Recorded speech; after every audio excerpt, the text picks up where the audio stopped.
everyone. This is Jerry Pippin, and we're back here at Tuscany in Las Vegas on the UFO Files. And, of course, it's brought to you by UFOTV.com. And we'll talk a little bit more about UFOTV.com a little later. But if you'd like to get that new catalog, here's a number to call, 1-800-350-4639. That's the 2008 catalog, and it's available now, 1-800-350-4639, or go to UFOTV.com.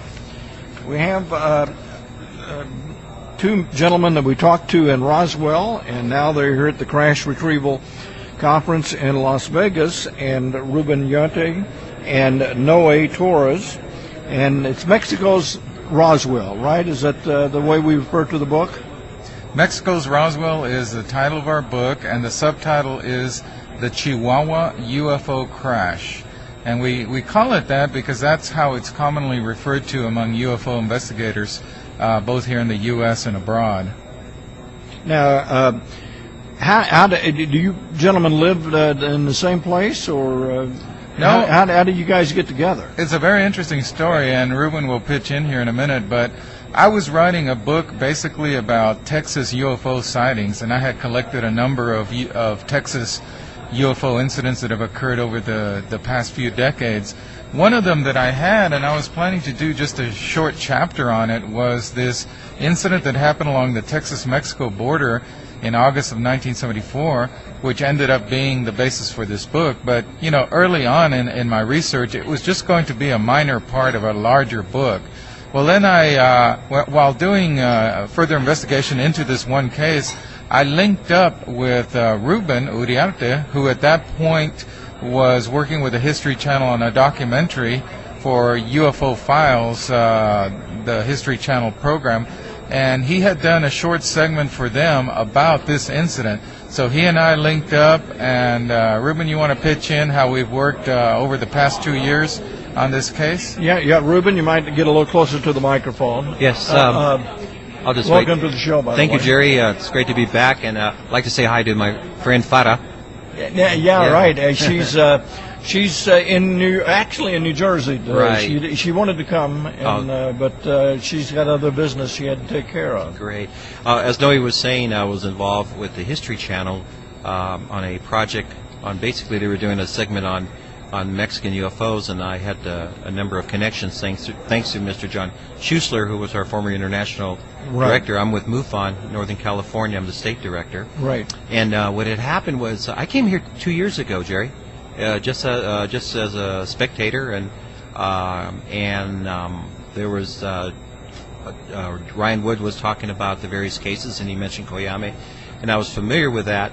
But what was interesting was that the History Channel decided to do a whole series of crash retrieval cases, and one of them was Mexico's Roswell.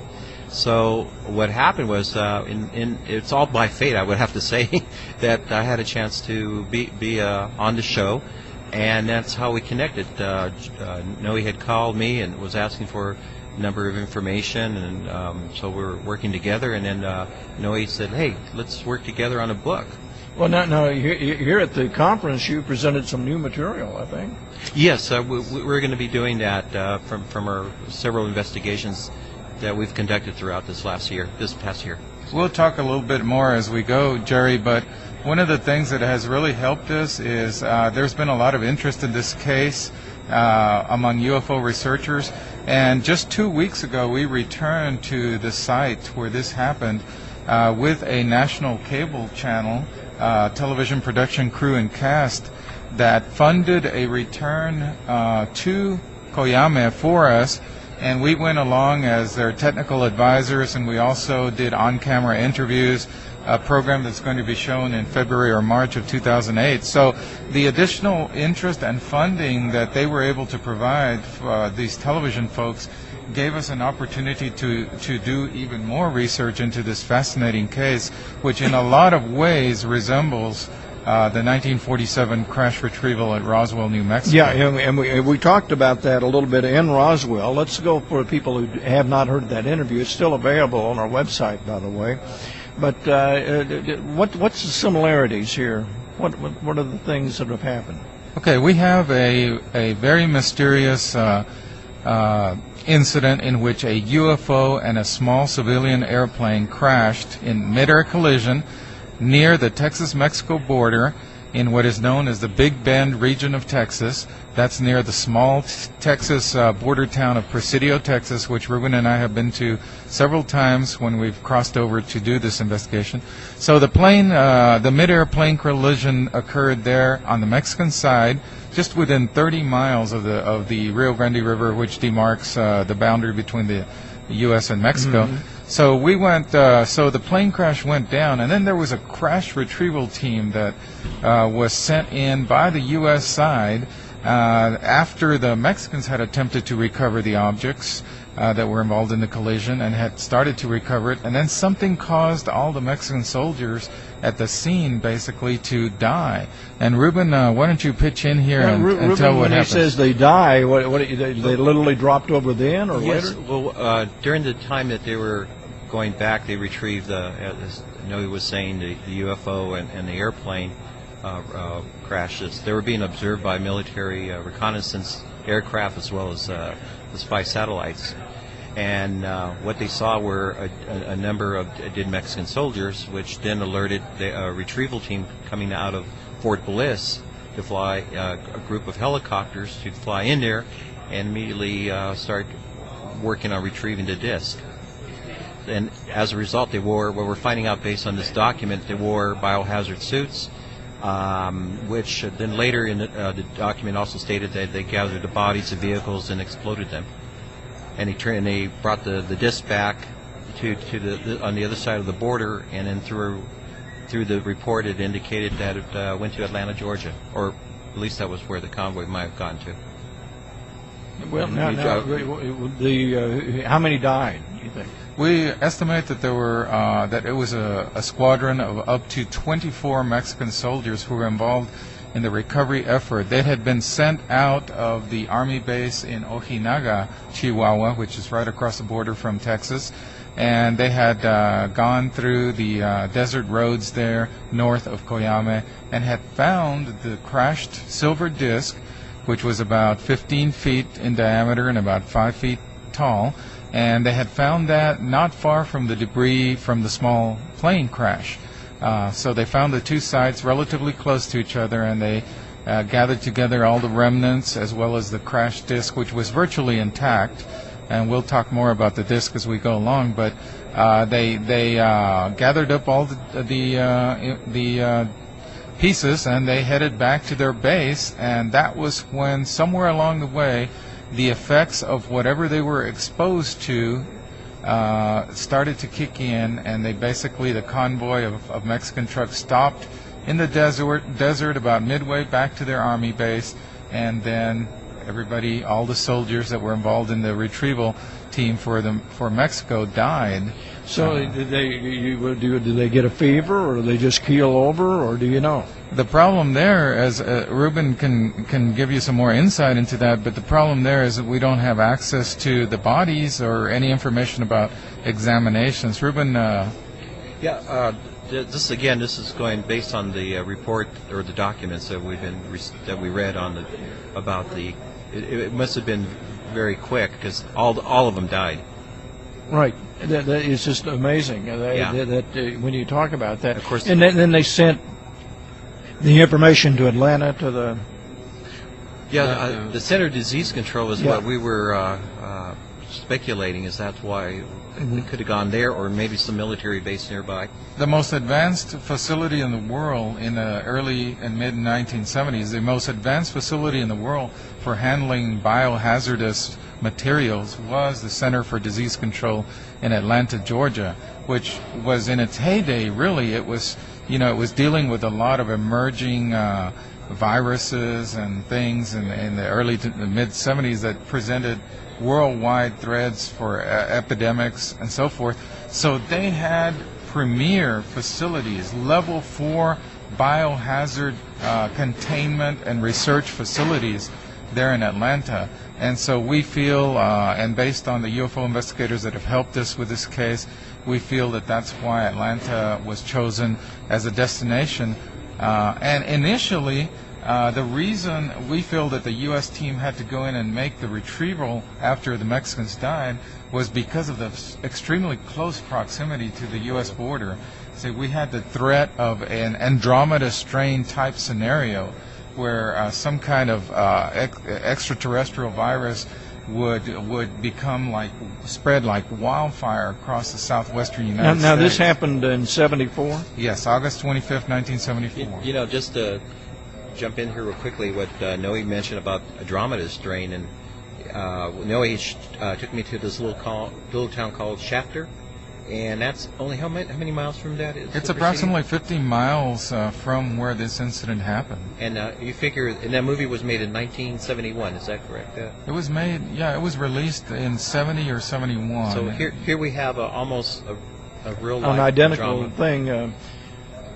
In fact, movies seem to reflect real life a lot. Have you noticed that? Yeah. Well, Michael Crichton was a medical student early in his career before he became an author, and so he was very much involved doing his graduate work and so forth. He knew about the U.S. procedures that they had in place in case of a biological threat, and that was the basis for his book, which was published in the late '60s, called The Andromeda Strain, which then was made into a famous movie by director Robert Wise, which was filmed, as Ruben mentioned, partly in this desolate desert country there in West Texas, where this whole incident ended up happening. Now, what do you figure were some ETs, were they infected, or was there something released out of the crash, or what do you figure happened? Well, if in the report they didn't state that they found any bodies or any occupants inside the disc, but doesn't mean that there might have been. Right. But the fact that they rapidly, they didn't say either in the report that they took any dead bodies back with them. I mean, the result was they had to go ahead and do a sterilization. So we have no evidence of ETs at all. But there is the intriguing element here, Jerry, that was contributed to us by longtime UFO researcher Robert Dean. He gave us a fascinating picture of a gray alien that was given to him by a former Mexican police officer while Bob Dean was attending a UFO conference in Mexico City, and this policeman came up to him and took out of his wallet this kind of crumpled little photograph of a gray alien, and the policeman told Robert Dean that this alien had been recovered at the site of a UFO crash near the Texas-Mexico border, and that's the only details that he had. And this happened in the early '80s, so.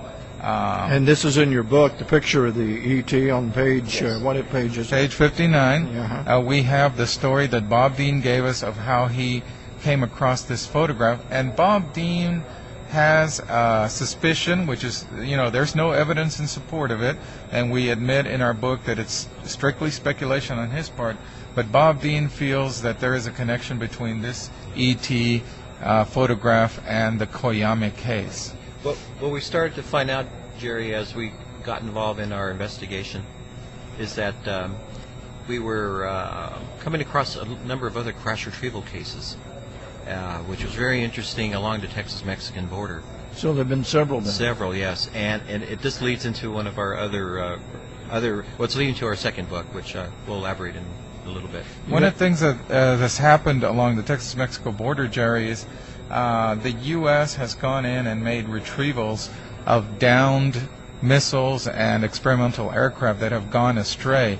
Because, as you know, most of the testing facilities for experimental aircraft and for rocketry, U.S. rocketry, is in the Southwest, is in New Mexico, is in West Texas, is in Arizona, Nevada, and Utah, and these. This military hardware, top secret hardware, has gone down in northern Mexico. Surprise, and so the U.S. has sent crash retrieval teams down there to pick it up. What do you to attribute that incident, that happenstance too, just because that's the way they're aiming the things, or is there something going on the border? Well, partly it goes back into 47 Operation Paperclip when they brought over the German researchers, von Braun, for example. Yeah. They were testing the V2s, and we had 2 incidents of V2s going off track and nearly going right into Ciudad Juarez, right across from El Paso. And then we had another incident in 1967 where a missile was launched out of, I believe, out of the Fort Bliss, and it landed near the area of Coyame. And then we had an Athena rocket that was launched out of Utah, and that carried cobalt-57 radiation material that hit in an area known as the Zone of Silence. So we had 4 incidents, but it's still continuing as of today. Yeah. And we, of course, will talk about, when we come back from the break here, a little bit more about this. It's just intriguing about this Andromeda strain incident. And I don't know, have there been other incidents like this reported down in by the Mexican authorities? There have been a number of UFO crash retrievals that have been made by Mexican authorities. We have been apprised of. We don't have firsthand knowledge of it. We've heard most of these stories from civilian UFO investigators in Mexico. And Ruben, some of the most engaging ones that have happened, maybe you can give just a brief summary of the ones you've heard of. Let's let Ruben give that to us when we come right back. We're going to take a break. I'm Jerry Pippin. This is brought to you by UFOTV.com.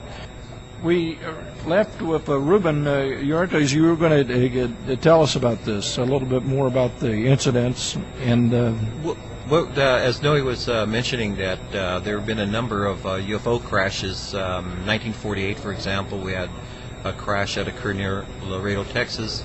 Another one that through our investigations and looking through documents in 1949, was it Mexico City? There was another that occurred in, this came out of the MJ documents. Jerry they mentioned Roswell, but he also mentioned another crash near the Texas-Mexico border near Del Rio, Texas. 1950. And then, of course, Coyame, 1974. And recently, we have come across a very interesting case, and the witness is still alive today. He's a former Air Force fighter pilot. He flew F-86s back in during the Cold War, actually. And but this gentleman here, by the way, was a World War II veteran. He also was a Korean veteran as well. And basically, one day they were doing a military exercise. They were escorting a group of B-47 bombers, and they observed an object coming over them. And Willingham went to investigate, pulled away from the flight, and observed this object falling over toward the Mexican side of the territory, on the Mexican side of the Rio Grande River, crash. And it gets even more fascinating. We shared with Noe, and I interviewed him extensively. By the way, he said he flew back to the crash site, him and another gentleman. He landed the small airplane right along the banks of the river. He crossed the river, and then he was met by a Mexican soldier. And he spoke a little Spanish. He says, "We're here. We're waiting for someone from the United States Air Force to arrive." And when Willingham said, "Well, I am the United States Air Force." So they went up. So the military, the soldier took Willingham up and had him take a look at the wreckage. And then he found, it was getting dark, and some of the military officers there were getting kind of nervous. He then picked up, because it was getting dark and the situation was getting a little bit too nervous for him, he then started to leave, and he picked up a small piece of the retrieval. So when he took that back, and maybe you could jump in here. No, he didn't get ill. No, he didn't. But no, he saw stuck into the side of a hill there. He saw this large silver-colored metal disc, saucer-shaped disc, that had impacted, and it was partly buried into the sand, and it had made about a 300-yard furrow cut it into the sand, as it crashed and skidded along before impacting into the side of the hill. And all along the furrow, he saw pieces of shiny metallic debris. He picked up one of those pieces, which he described as being about the size of the palm of his hand, and it was a metal unlike any other that he had ever known. His dad was a metallurgist, and he himself had done work with cutting metal with torches and so forth, and he was not able to make any impression. He was not able to burn it or scar it or do anything to it. It was resistant to any attempts on his part. What happened to this metal? Colonel Willingham was instructed by his superiors to turn it over to a government metallurgist testing facility in Maryland, and a few days after he turned it over, he called to check on its status, and the facility had been closed overnight and its personnel relocated to unknown locations. Wow. And he never heard anything about the test results. And what's interesting was this is the other connection with the Roswell of 1947 in New Mexico. Again, where you have Jesse Marcel touching, who's the intelligence officer, touching fragments of a down UFO, and then here we have Colonel Willingham, who's also holding a piece of metal from a retrieval. He received a letter, anonymous, with no return address, many years later, and he, even though it didn't have a person's name or an address, he felt that because of the contents of the letter that it came from somebody at the lab. And it said simply, he opened up the letter, and it said simply, "The metal you gave us has properties like no other metal we have ever tested." And that's all it said. And that's all, the whole thing. Didn't something happen to him? As I mentioned earlier, he was in World War II in Korea. He was injured in a Korean battle, and basically, as a result of his injuries, he was hospitalized. And then years later, he had some health complications, and he was about to retire from the Air Force. Well, prior to that, when Willingham was warned by his commanding officer, he says, "You are not to say anything, or there will be severe consequences." Well, when he was about to retire, they denied him his pension. Wow. You had some examples of crash material here. Tell me about that. We have a picture of it on the website. Yes. What are we looking at there? Yes. These are aluminum pieces of the field debris that we had found with some of the locals here in Koyame. And I have to tell you this. I forgot to mention that Koyame, by the way, is still a hot spot. We have a number of people things that are still going on. Very, very interesting. Very eerie. You like sightings or number of sightings, UFOs landing on. They're out there in the ranches. Objects being seen. Is there something about this area that would attract them that you could figure out?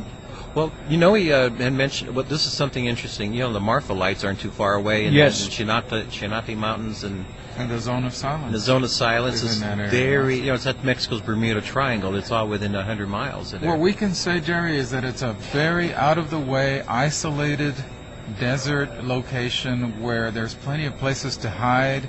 If there are secret underground facilities there could be underground things. There's caverns there and places where you could hide things from any kind of surveillance, including satellite photography. Now, when Ruben and I went down there to follow up on the supposed crash in 1974 of this small plane and the UFO, that's when the villagers from the small town of Koyame took us out to the desert, and they showed us this field that was littered with the debris of a small airplane that had crashed there. Now, we don't know with 100% certainty that this is the plane that crashed with the UFO, but we went down there and we collected samples, which we've given you a piece of. Right. And what it recently on this last trip where we went, that was funded by the cable TV channel, Dr. Ron Milioni, who teaches at St. John's University and has a degree in electrical engineering and mechanical engineering, he went down with us, and he told us that the condition of that melted aluminum, which it melted under intense heat and then jellified into a solid state, and you can see it littered all over the desert. We gave you a piece of it. That is not the kind of wreckage that you would find in a typical airplane crash. In other words, there was intense heat generated in this. They bagged up many samples of this, which they took with them for further analysis. They took soil core samples. They tested the area for radiation. This was the thing that Ruben and I were very happy with, to actually do some, to have the funding to do some of these sorts of tests that we couldn't do on our first expedition down there. We will be right back. I want to talk about your new project coming up here. It's a new book, right? Yes. And there's a couple of things I still want to follow up on this. And I want to get to the exact location for somebody if they want to try to drive down there. Sure. It's probably not easy to get to. No, it's not. Yeah, we'll be right back. This is Jerry Pippin. I want to talk to you about UFOTV.com for a moment. The 2008 News Science Ideals Catalog is now available, and it has such topics as UFOs and controversy, politics and science, mystery and wonder. This is a free catalog that you can get by simply just dialing the 800 number I'll give you in a moment, and we'll talk about basically everything that UFOTV.com has on programs coming up.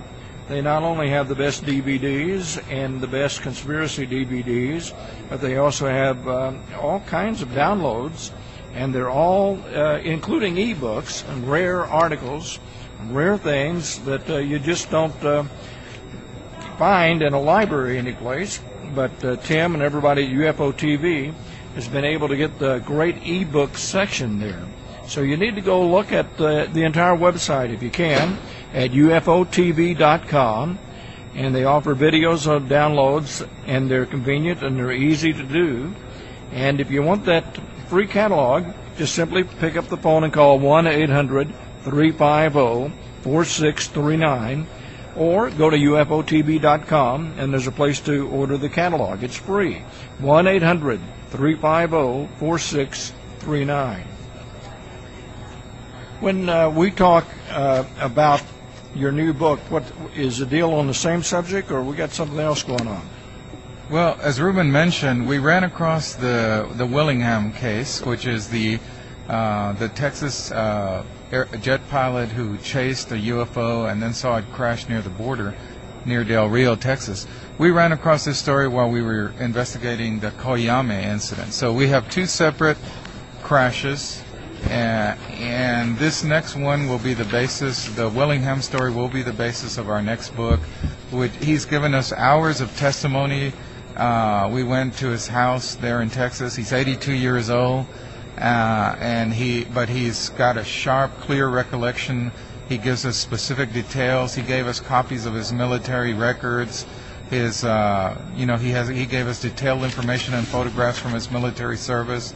He is a credible, verifiable, reliable witness, and so that is basically his story forms the basis of our next UFO book. Now, when we talk about his story in a thumbnail sketch, what exactly does the story entail?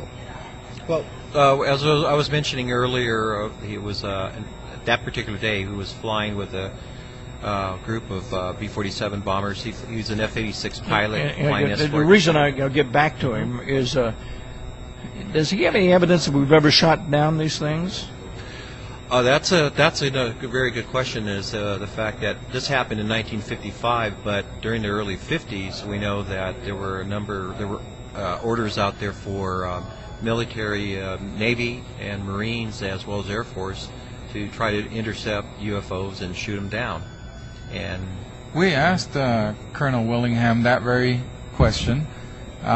What did he feel brought the UFO down?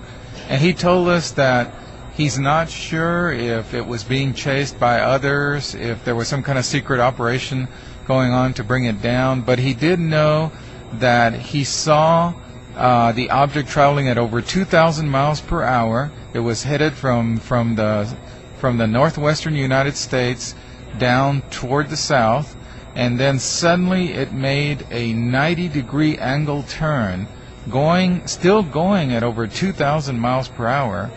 And of course, there was no kind of conventional aircraft at that time, or even today, that can do something like a maneuver like that. And then shortly after he made that right angle turn, he noticed that there started to be a wobbling effect, as if the object was suddenly starting to lose control. And then after that, it started descending rapidly. As he followed it, he saw it descending at a high rate of speed. It nearly clipped the top off a farmhouse right along the border there near Del Rio, before it finally crashed along the river, the south bank of the Rio Grande River. We only have about a minute or a minute and a half left.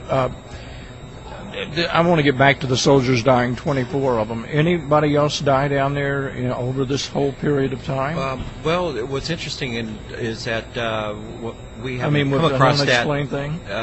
We haven't, but we've have been putting it out there through our contacts in Mexico of any family members who may have lost loved ones during that period of time.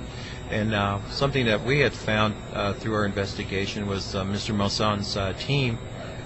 They had done some preliminary investigation. They found documents in the newspapers of where there were some soldiers that were killed mysteriously in the car accident. The problem is, Jerry, that a lot of the military deaths in Mexico are not very well documented. The victims' families do not have many resources or recourses for tracking down what exactly happened.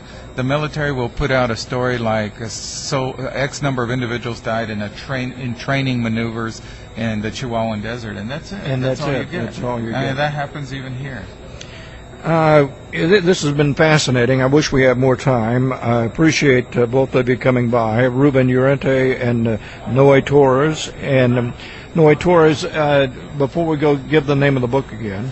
The book is called Mexico's Roswell, and it's available at all your online bookstores, as well as it should be able to be ordered from any local bookstore. And you have a website, too. The website is mexicosroswell.com with no apostrophe, mexicosroswell.com. The book sells for $13.95. And Ruben, you still up in Northern California? Yes, sir. You still working with MUFON? Yes, I'm still state director. And by the way, we're planning to have our 39th International MUFON Symposium in San Jose in late July, and we'll be giving you more information on that. Right, they're having it in San Jose instead of Denver this time. Yes, they're going to be rotating the conferences around, and next year the host will be Chicago MUFON. But this year we have it here in Northern California. I mean, the following year, in 2008, we'll have it. Okay, well, thank both of you for coming by, and good luck on the second book. It's fascinating, this whole thing, Mexico's Roswell.